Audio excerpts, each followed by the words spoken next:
When we first came to town,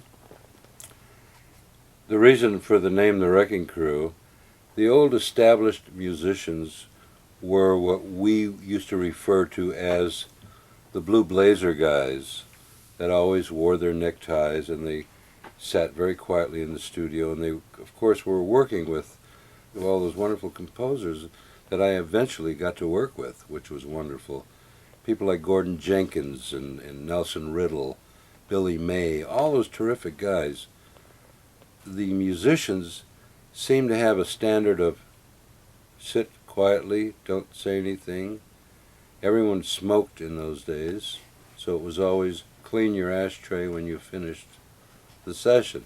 Well, when we came along, we were a bunch of blue Levi guys and wearing t-shirts, and we were unshaven, and our hair was unkempt. It actually was kempt, but it looked unkempt. And these people didn't realize that we were actually schooled, learned musicians. Most of us were either ex-country musicians or jazz and bebop musicians, big band musicians, and so forth. And when we came along, they used to, the older blue blazer guys would look at us and say, "These kids are going to wreck the business."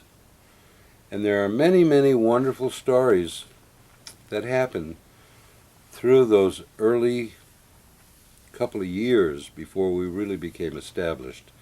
And in the beginning, no one wanted us. But in a very short time, we were the #1 call people for everything. People like myself, Glenn Campbell, Leon Russell, Larry Knechtel, Joe Osborne. There were so many of us that, first of all, had made friends through the years. I personally was working with Patti Page, who was, playing her big band arrangements were just my meat. To this day, it's my favorite thing, playing the big band stuff. And the name started getting around, and there were a couple of arrangers in town who decided to kind of take a chance on us, as it were. H.B. Barnum was a great arranger, happened to be a black gentleman, and started using some of the white guys. And all of a sudden we're making hit records with people like Sam Cooke that were major records throughout the world. And of course, the name gets around pretty quick. And we started making so many hit records on the West Coast that an awful lot of artists started coming to the West Coast. A lot of the New York people who never would have thought of coming to Hollywood to make records, because their thing was New York. New York, New York. They named it twice.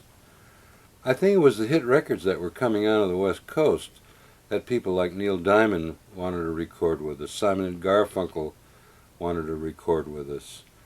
And, the proof of the pudding was that we had #1 hits with just those two artists alone.